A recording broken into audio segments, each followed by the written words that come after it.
Então, bora lá, pessoal, para a nossa 11ª aula de introdução à internet das coisas, né?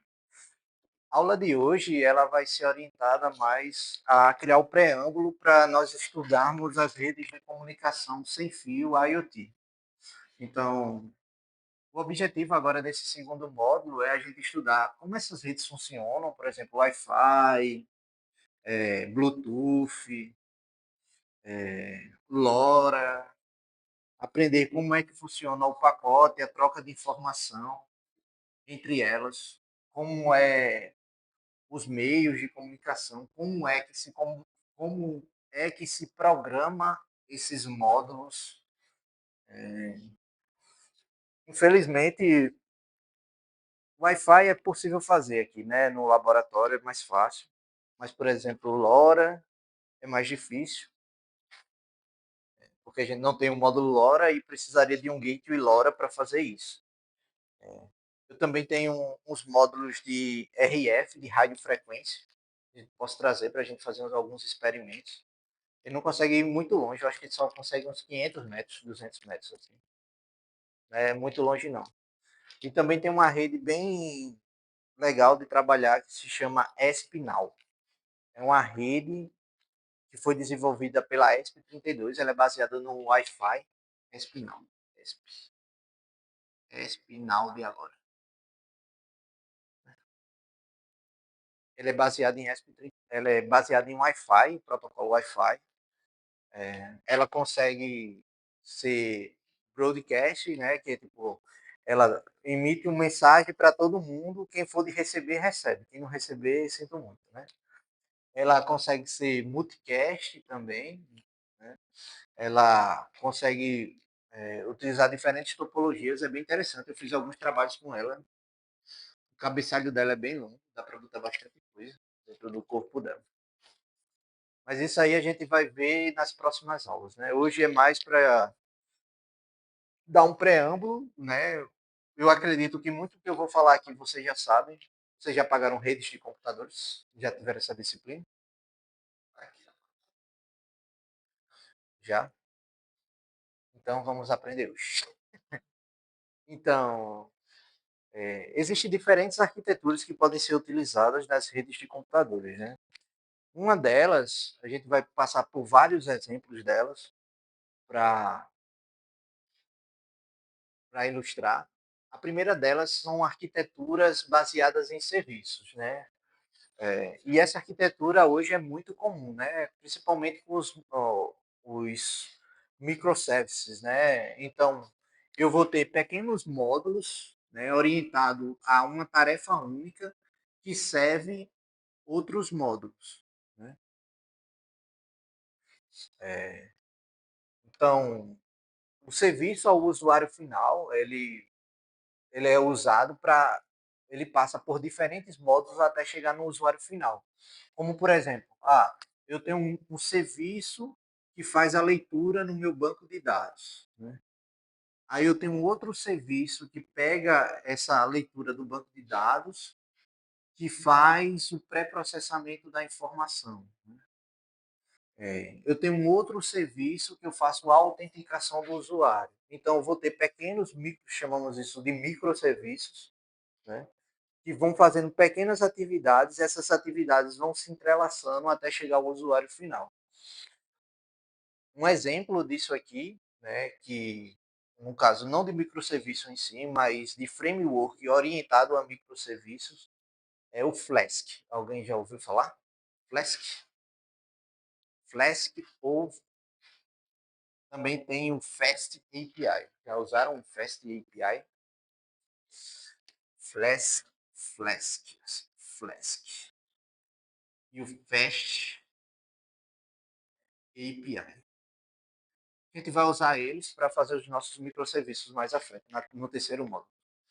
Mas basicamente são frameworks ou micro frameworks que foram desenvolvidos pensando na questão dos microserviços. Diferente do Django, que vocês já usaram o Django, né, para fazer interface. Diferente do Django, esses aqui eles possuem módulos que você implementa nele. No Django ele já vem meio que completão com tudo assim, tipo autenticação de usuário, acesso a banco de dados, né? Gestão de multithreads, né? Renderização, não sei se renderização é a palavra certa, de HTML, renderização é a palavra certa, de HTML. Já no Flask não. Tudo que você vai colocar, vai usar nele, existe um pacote especial para isso. Então, eu quero utilizar multithreads, então eu instalo só o multithreads.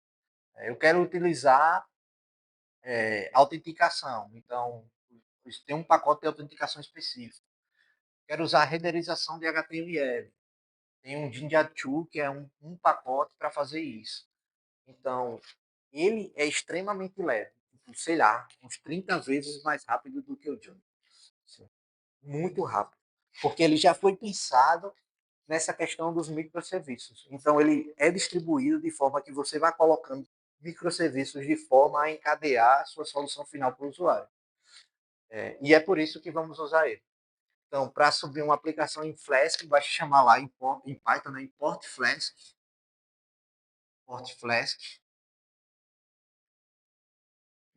chamo app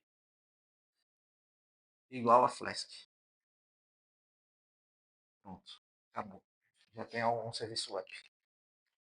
Simples assim. São 3, 4 linhas de códigos para fazer qualquer aplicação web com Flask. Então, você consegue fazer isso muito, muito rápido. Então, cada módulo ele só conhece a interface entre um microserviço e outro. Isso aqui é bem comum em sistemas IoT, principalmente quando você tem uma arquitetura distribuída. Vou ter gateways, os devices distribuídos. Então, eu vou ter uma interface apenas para gerenciar esses devices, uma interface para gerenciar esse gateway e uma interface para gerenciar a troca de informação entre o gateway e a nuvem. Então, ele não precisa saber como cada serviço funciona. Ele só precisa saber o que o serviço disponibiliza para ele em um formato específico. Então, é um formato JSON. É um JSON. Não sei o que é que faz, de onde vem e para onde vai. Sei que é um JSON que tem uma assinatura que eu preciso estar ali. Então, eu pego aquele JSON e já consigo fazer processamento. Gera um próximo JSON, sei lá. E o próximo serviço já pega aquele JSON e já faz outra coisa. Então, ele não precisa, né? E isso caracteriza um acoplamento fraco entre eles. Eles não são fortemente acoplados. Diferente disso, existe uma arquitetura chamada arquitetura em camadas, onde eu vou ter protocolos de comunicação específico para cada camada e essa troca de informação entre uma camada e outra, né? Então, entre cada camada só existe um meio de troca de informação. E dentro de cada camada, eu consigo trocar apenas informação usando o mesmo protocolo. Né? Então, eu posso criar uma aplicação dessa em camada, por exemplo, eu tenho uma rede de dispositivos que estão trabalhando com Bluetooth aqui, nessa camada, né? Aqui, dentro dessa rede de Bluetooth, eu vou ter um dispositivo que comunica o Wi-Fi com a próxima camada de dispositivos. Então, eu posso ter várias camadas aqui, Sigfox, por exemplo, que é um tipo de comunicação também, LoRa, que comunica via Wi-Fi com esse dispositivo aqui. Então, na camada em que o dispositivo está, entre esses dispositivos, eu vou ter apenas um protocolo de comunicação único. Isso acaba facilitando a questão de manutenabilidade, né? Imagine se nessa camada aqui dentro tivesse dispositivos comunicando Bluetooth, Wi-Fi, LoRa, dentro de uma mesma camada de aplicação. Por exemplo, eu tenho uma agricultura, um exemplo lá, né? Eu tenho agricultura dentro da minha fazenda lá, eu tenho uma agricultura automatizada. Esses lápis hoje tá uma benção. eu tenho minha agricultura lá automatizada com meus sensores IoT. E nessa mesma fazenda aqui, eu tenho uma pecuária monitorada, né? Então, meus boizinhos aqui, tá lá comendo grama. Então, eu tenho uma rede aqui, por exemplo, RF, né, de radiofrequência, onde eu consigo mapear onde meus boi estão. Contar, fazer contagem de boi. Ele vai passando perto da cerca, dentro da porteira, né, pela porteira, é identificado o RFID dele e ele faz a contagem automaticamente. Então, aqui eu vou ter uma rede de radiofrequência, aqui eu vou ter uma rede, sei lá, LoRa, entre esses dispositivos que estão na minha fazenda. Aqui eu mando Wi-Fi, né? Aqui também tem um dispositivo que manda Wi-Fi. Aqui eu já tenho um roteador, um gateway, que faz a gestão desses roteadores aqui, dos meus gateways, né? Para fazer, fazer a sobrecarga para mandar para o cloud, para a nuvem. Então, quando se usa essa arquitetura em camada, a gente pensa justamente em homogeneizar a comunicação em cada setor da minha aplicação, para melhorar justamente a questão da gestão da informação aqui dentro. Então, se eu estou utilizando os mesmos protocolos aqui, o cabeçalho, né, de assinatura desse protocolo são iguais aqui. Então, a troca de informação aqui acaba sendo muito mais rápida e sendo concentrada apenas no gateway, que faz essa interface com a próxima camada. Eu não preciso estar é, preocupado com algum middleware aqui que consiga fazer essa transcrição da informação daqui para cá o tempo todo, né? De vários dispositivos. Esse é o maior problema, né? Se fosse de um, que é o caso, que é o gateway, beleza. Mas de centenas, de dezenas de dispositivos ao mesmo tempo, tendo um middleware para fazer esse gerenciamento, acaba sobrecarregando a nossa rede. Oi.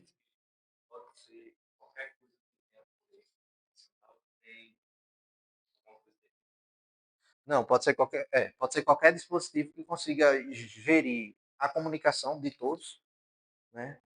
O fluxo de comunicação e de alguma forma e levar isso para um nível maior, né? No caso, tem um gateway, geralmente a pessoa faz uma rede de ESP32, aí bota um gateway, uma Raspberry Pi, sim, para fazer essa gestão, por conta justamente do poder computacional.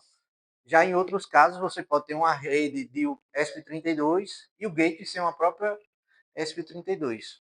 Porque, dependendo do tipo de aplicação, a troca de informação entre os dispositivos é menor.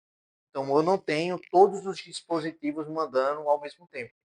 Eu posso fazer chamar isso, balanceamento de carga, né, de envio das informações. Por exemplo, eu tenho um pasto automatizado, né, aqui. Eu posso programar para que eles mandem informação a cada uma hora de defasagem. Por exemplo, esse manda primeiro, uma hora depois esse, uma hora depois esse, uma hora depois esse. Então, para o gateway em si, essa defasagem seria mais do que o suficiente para balancear a carga. Diferente de eu ter 50 mandando ao mesmo tempo. Então, é, obviamente, né? Se você tem aqui uma Raspberry Pi recebendo 50 ao mesmo tempo, para ela é nada. Mas se você tem aqui uma ESP32 recebendo 50 ao mesmo tempo para fazer essa gestão, já é uma sobrecarga gigante para ela. É, e isso vai de aplicação para aplicação. Né? Isso é algo que a gente precisa tomar cuidado, principalmente com sobrecarga de dados, né, na rede. Isso acaba sendo um gargalo exponencial dos dispositivos. Quanto mais dispositivos, maior o risco de sobrecarga dos dados. Acho que a gente vai, não sei se vai dar tempo de falar sobre balanceamento de carga de dispositivos IoT. É um tema bem legal, porque você consegue ter algumas estratégias, por exemplo, fixar os horários, fixar preferência, né, prioridade, não só prioridade em termos de criticidade do evento, né, por exemplo, tem eventos mais críticos que entram primeiro, tem prioridade, mas prioridade por exemplo, na distância, no protocolo de comunicação que você está usando, se for heterogêneo, tiver vários, tem protocolos que são mais rápidos do que o outro. Então não faz sentido eu estar priorizando processar informações, que é um protocolo mais lento, em detrimento de um protocolo mais rápido. Então eu consigo gerenciar a minha pilha de informação dentro dos meus dispositivos para que ele consiga mapear e saber fazer esse balanceamento de maneira inteligente. É um isso aqui. Você começa a mergulhar, estudar sobrecarga e balanceamento de carga. Isso não serve só para dispositivos, serve para os gateways em cima e também para o cloud. Como é que ele vai gerenciar todas essas informações, né? Responder a pergunta? Tá. E com isso vem o nosso famigerado modelo OSI. Acho que todo mundo já ouviu falar. Já ouviram falar do modelo OSI? Ele é representado por 7 camadas, né? Onde eu tenho uma camada de aplicação. Aqui eu teria um nível de um menor, um maior nível de abstração. Aqui eu tenho a camada de presentation, como poderia ser traduzido isso? Enfim, eu sempre confundo, porque tem um nome específico, não é apresentação, é outro nome. Mas a aplicação já foi. Enfim, daqui a pouco eu lembro da transcrição. Mas basicamente ele faz a transcrição, né, a translação dos dados entre a rede e o serviço. Opa, né? Então aqui ele faz o encoding, né, dos dados, faz a compressão, a criptografia e a descriptografia, né? Então aqui, enquanto eu tenho um nível mais alto de abstração, aqui eu vou começar a diminuir um pouco o nível, né? Já tem as sessões, aqui ele faz o, o gerenciamento da comunicação, né? E isso aqui em contínua troca de informação, né, entre os múltiplos nós que estão transmitindo esses dados. A quarta camada é a camada de transporte, né? É onde, propriamente dito, onde os dados estão sendo transmitidos e segmentados em cada ponto da rede. Então, isso aqui ele vai incluir segmentação, reconhecimento, multiplexação. E aqui a gente já começa a descer mais um pouco, né? Que é chamado a median layer, né? A camada de mídia onde, propriamente dito, os dados estão sendo transmitidos, né? Então, aqui eu vou ter as redes, que são as estruturas de multinó, né? Os endereços, os roteadores, o controle de tráfego. Vou ter o data link, ou frame, né? Onde ele vai ter a transmissão dos dados entre os dois dispositivos conectados, utilizando a camada física. Né? E aqui a camada física. Né? Aqui a gente já está falando dos protocolos de comunicação propriamente dito. Né? Que é a transmissão e recepção dos bits na forma de string, né? Seja de maneira contínua ou de maneira física média, né? Que seria eu transmito de maneira não corriqueira, né? Fala string de dados é que eles são encaminhados de maneira um atrás do outro, né? E com isso vem também o modelo da internet, né? O modelo da internet eu vou ter aplicação, transporte, internet e o link, né? Que eu estou falando de data, né? Já o transporte eu posso ser UDP, né? Esse aqui é um protocolo. Já da internet eu vou ter IP, né? E o IP data.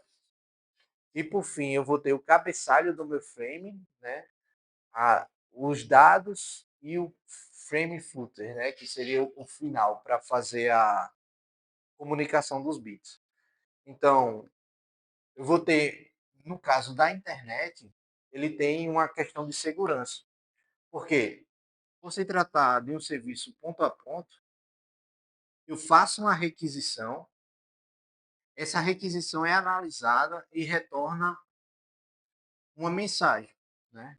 Então, entre aquelas mensagens, 202, 4004, né?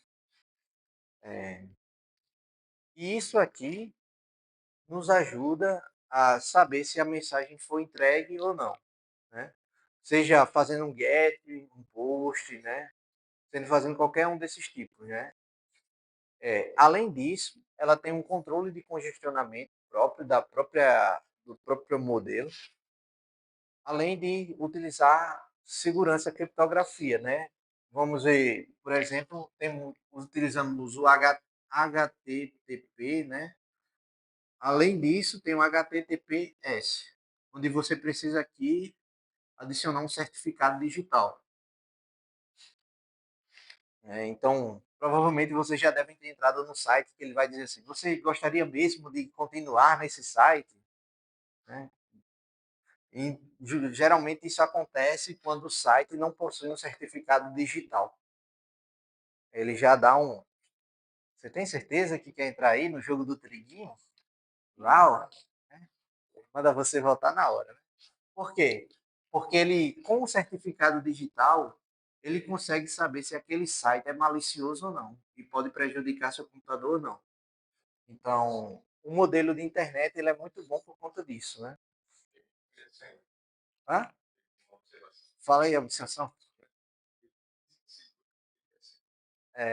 Tem isso também, né? É um perigo, né? Esse é o perigo. Tem cada site aí, é um perigo.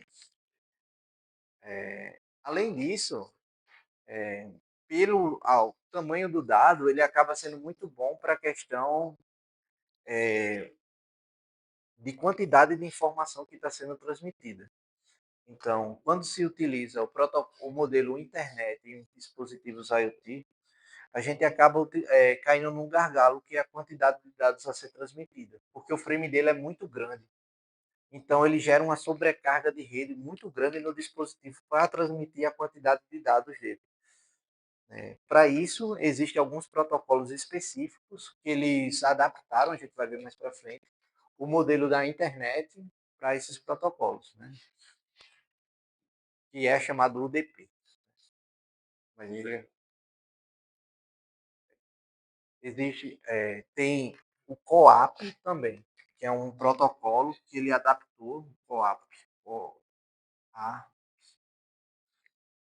ele fez essa adaptação de um modelo da internet para um modelo mais enxuto, né? Porque aqui no cabeçalho dele tem muita coisa que é própria de internet, informações para serviços de internet, que no sistema IoT não faz sentido utilizar. Né? Então, o COAP, ele capou o modelo da internet, assim, tirou aquilo que não era utilizado para que ele seja leve o suficiente para ser transmitido no dispositivo IoT, mantendo também a quantidade de dados que podem ser utilizados. Além disso, né, cada camada trata a informação da camada anterior como dado. Então, a aplicação vem para cá, ele faz o tratamento dessa informação antes de vir para a internet e da internet antes de vir para o link. Né? Isso ele vai encapsulando, né? Por isso que o frame data dele é muito longo, porque ele vai encapsulando todas essas informações aqui até chegar num frame final da internet para ser utilizado. E depois faz o contrário, exatamente. Isso acaba sendo muito custoso no final das contas, né? Porque você vai ter aí processo de decodificação do frame, criptografia, e depois descriptografia, a questão da verificação da mensagem em si, né? Entra aquela questão de paridade, onde eles precisam assinar dos dois lados para que essa mensagem seja aceita ou não. Né? E para isso, a gente evolui para as arquiteturas utilizadas no IoT. Né? Então, no IoT em si, eu vou ter basicamente dividido em três partes. Né? Eu vou ter uma arquitetura que utiliza a nuvem em si direto. Então aqui a gente já está falando dos servidores que coletam os dados, que armazenam os dados, que fazem a interface com o usuário. né? Então aqui a gente utiliza o Google, a AWS, a Azure da Microsoft. Então tem diferentes dispositivos que podem rodar aqui, né? Além de, na maioria dos casos, os próprios modelos no contexto de IA, eles já rodarem nas nuvens, né? Na nuvem, né? Nas nuvens não. E a interface com que ele faz isso aqui é a própria internet, né? Então, em segundo lugar, eu vou ter os dispositivos de borda. A grande diferença entre os dispositivos IoT e os dispositivos de borda é a capacidade computacional.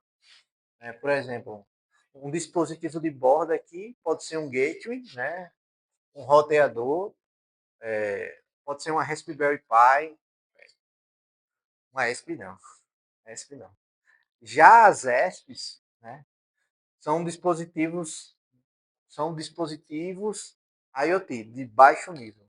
Então, esses dispositivos aqui, eles não são operacionais com bateria, mas basicamente isso, né? Você não consegue ter um bom desempenho desses dispositivos aqui utilizando baterias, só com baterias, né? Porque você vai ter aqui gastos na ordem de watts, né? Watts mesmo, né? Dezenas de watts. Já aqui, eu estou falando de dispositivos que tem gastos de a micro ou miliwatts. Então, são dispositivos extremamente com um poder computacional extremamente baixo, que ao mesmo tempo, por ter esse poder computacional extremamente baixo, ele gasta bem menos energia. E alguma parte do processamento, né, pode ser realizado nos dispositivos de borda. E esse tipo de processamento, que são realizados no dispositivo de borda, por exemplo, eu tenho diferentes sensores coletando informação. Né? Esses sensores enviam essas informações aqui para o meu gateway, e esse gateway, antes de mandar para a nuvem utilizando a internet, ele faz a etapa de pré-processamento dos dados, por exemplo. Ele verifica se os dados aqui estão coerentes, se está faltando algum dado, então ele faz essa limpeza antes de levar para o gateway de armazenamento.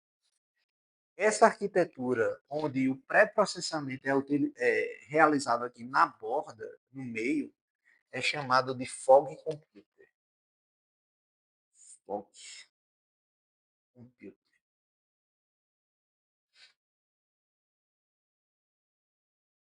A tradução livre de fog computer seria computação, neblina ou névoa. Mas, geralmente o pessoal usa mais névoa. Computação na névoa. Nem está chovendo, nem está no sol. Ali, na névoa. Então, parte do pré-processamento, né?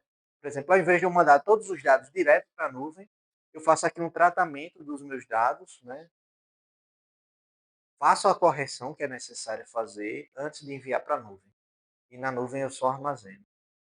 Então, se precisar fazer alguma atuação, eu não preciso enviar para a nuvem tudo, eu consigo fazer localmente a atuação. Né? O meu tema, assim, minha linha de pesquisa, ela está nesses dois aqui. Eu utilizo machine learning nos dispositivos IoT e nos dispositivos de bordo, né? Que é chamado de Edge AI, Edge AI, quando é realizado aqui na borda, e um subconjunto desse aqui é chamado TinyML.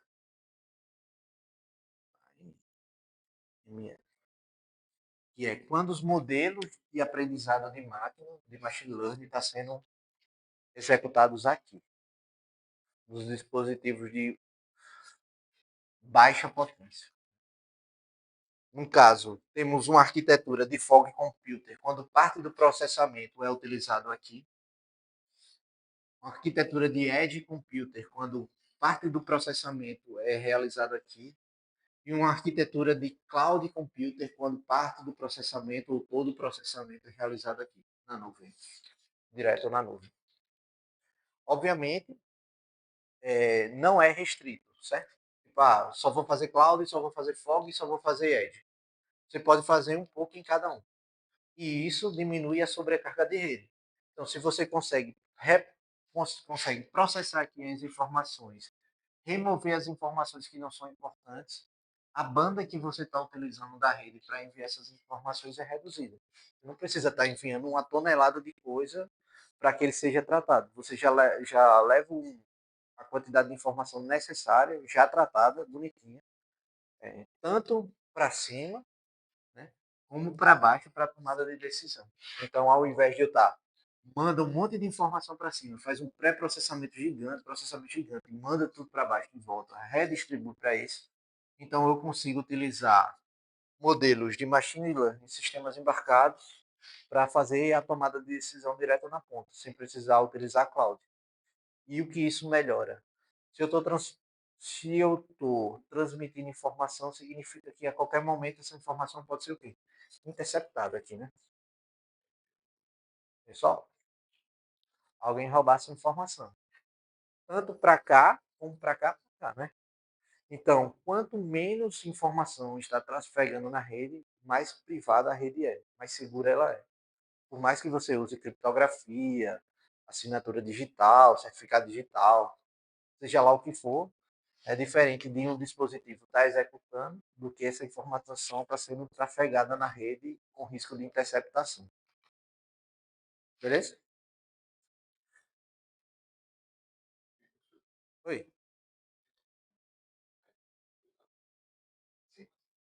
Ah,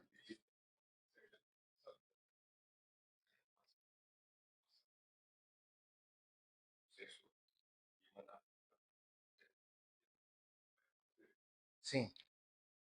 É o que eu estava falando antes. Ele pode ser tratado como um dispositivo de borda, nesse caso, mas ela não é feita para isso, sabe? Ela é feita para ser um dispositivo de ponta. É diferente. Mas comparado com outros microcontroladores, ela tem poder suficiente para isso, né? Tem bastante memória e bastante clock para isso. É mais o gargalo mesmo da comunicação, que acaba dificultando mais. Né? Eu já falei. Então, acabei falando tudo numa slide só. Além disso, eu tenho algumas tecnologias de acesso à rede, né? E essa tecnologia, ela está diretamente relacionada às camadas físicas de enlace, né? Que alguns critérios que temos que observar nessas redes são o alcance da rede, né? A faixa de frequência de operação, principalmente aqui no Brasil. O Brasil ele tem uma faixa de operação bem restrita com relação a essas redes amadoras. Por exemplo, a LoRa tem que trafegar na 443 MHz. 433 MHz. Porque corre o risco de você estar utilizando a rede e cair no rádio da polícia, né? Aí a polícia vai bater na sua casa, né?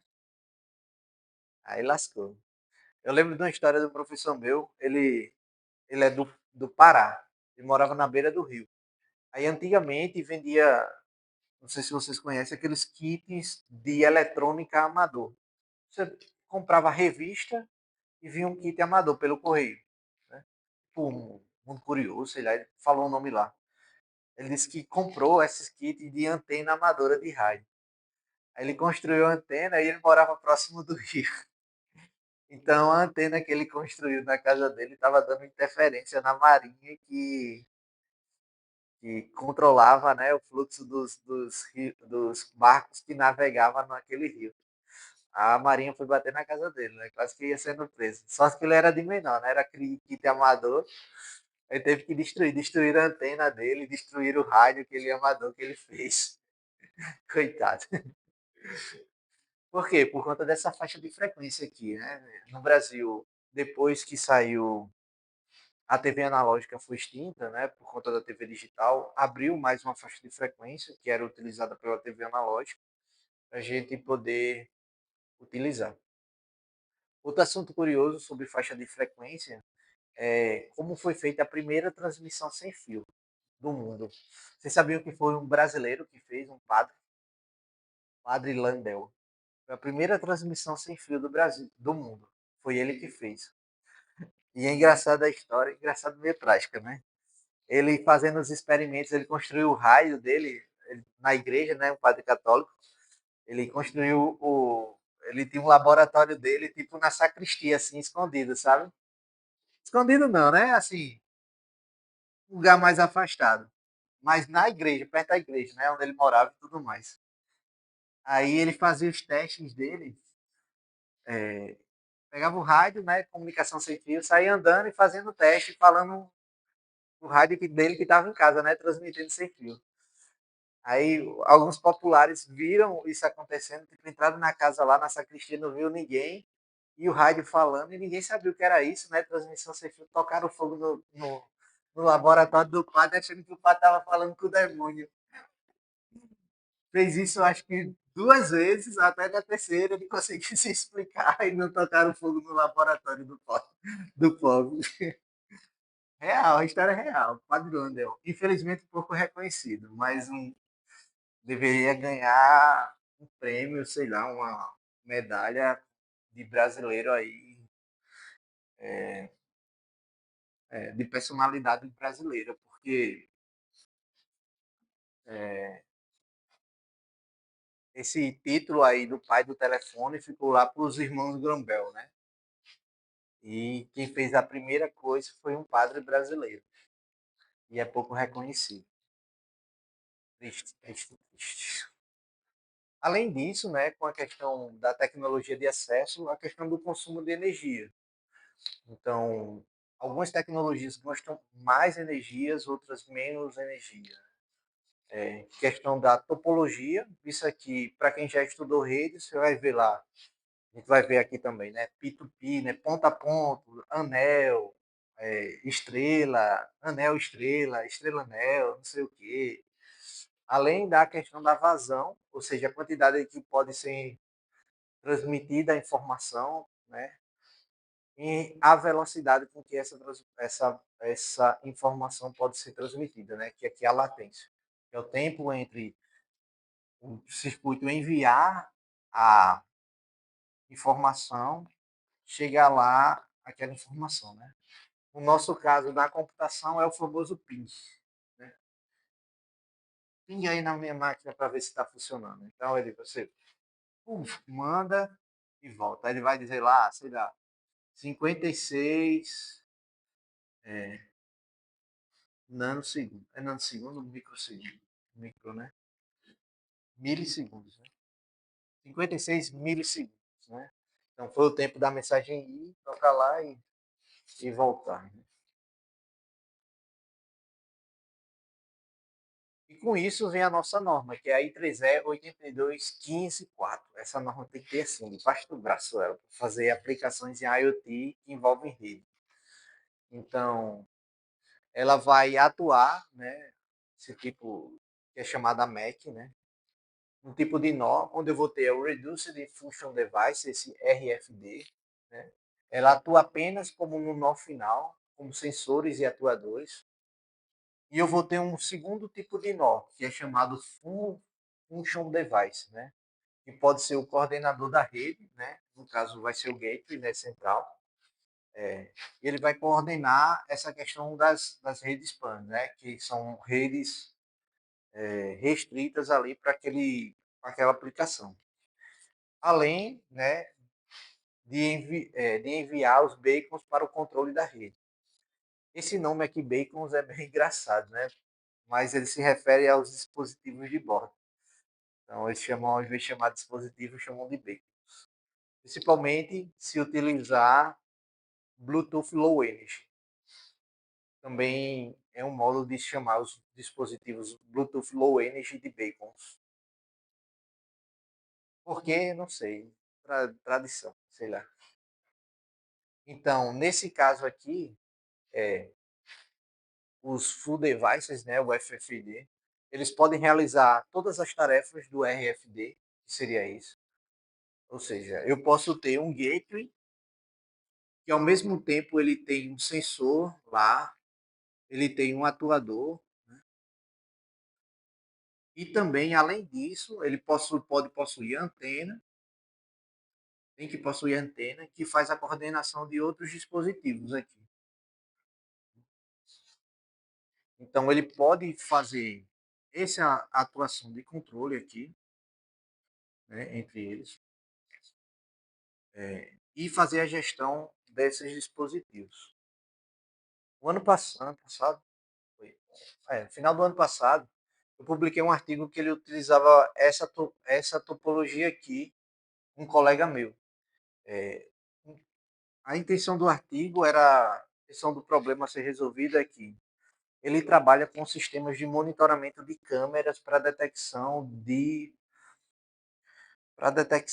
incêndios em florestas. Então, basicamente o que ele tinha que fazer? Ele tinha que ter diferentes sensores espalhados ao longo da floresta e ter um dispositivo central que fosse capaz de direcionar a câmera para onde está acontecendo aquele princípio de incêndio, para verificar se aquele incêndio era um verdadeiro ou falso, né? Então, por exemplo, eu tinha aqui uma câmera centralizada, que essa câmera aqui poderia tirar 360 graus, certo? Em um ponto estratégico de uma floresta. E ao redor da floresta aqui, eu tinha diferentes dispositivos, né, IoT. Esses dispositivos IoT, eles têm um sensor de temperatura, umidade, humildade, e de gás. Cada dispositivo desse com sensor de temperatura, umidade e gás, né? E eles estavam distribuídos na floresta e ele se comunicava com esse dispositivo, que além de ter a câmera que girava 360 graus, né, aqui, ela também tinha um sensor de temperatura, umidade e gás. Então, o que acontecia? Esses dispositivos eles ficavam monitorando e classificando se as informações de temperatura, umidade e concentração de gás de CO2 caracterizavam um princípio de incêndio ou não. Se caracterizasse um princípio de incêndio, ele transmitia essa informação para o dispositivo central via Wi-Fi, uma rede própria dele, né, uma espinal. Ele mandava essa informação para o Wi-Fi, dizendo qual é a posição dele aqui no plano. Ele mandava então aqui o valor x, y dele. Com o valor x, y dele, ele ativava essa central aqui, que ela girava a câmera e posicionava a câmera apontando para onde esse dispositivo estava. Ela capturava a imagem aqui da floresta e via se aqui tinha fogo ou não tinha fogo ou tinha fumaça. Então, eu fazia uma validação cruzada entre a informação do dispositivo que está aqui com a câmera, a visão da câmera. Além disso, por ter um sensor de temperatura, umidade e gás, se houvesse aqui ao redor algum princípio de incêndio, ela não precisaria acionar nenhum desses dispositivos. Ela mesmo viraria e apontaria para classificar. Então, ele funcionou como isso, né? Então, esse dispositivo central aqui, ele fazia o papel do FFD, né? FFD. Já esses dispositivos periféricos aqui, eles faziam o papel do RFD. Note que esse aqui fazia o que esse faz. Porém, além disso, ele fazia a gestão de toda a rede, todos os pacotes que estavam sendo transmitidos, e como esses dispositivos trocavam informação entre si. Então, nesse caso aqui, esses dispositivos aqui, eles estavam conectados a só a baterias, né, de longa duração. Então, eles hibernavam, acordavam, mediam e hibernavam de novo. Já esse aqui, por fazer ou utilizar câmera e outros sensores, além da bateria, ele ainda tinha um painel solar para recarregar essa bateria. Então, foi bem interessante esse artigo aqui, esse trabalhinho.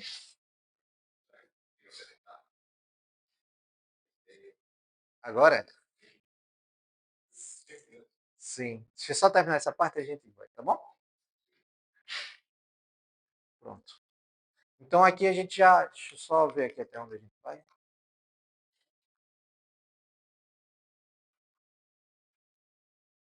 Não, só apresentar as topologias e a gente já vai, que já vai entrar em outro assunto. A gente faz próxima semana.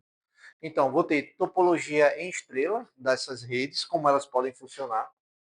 Nesse caso aqui era uma topologia estrela, né? Eu tenho um nó central que se comunicava com os nós periféricos. Né?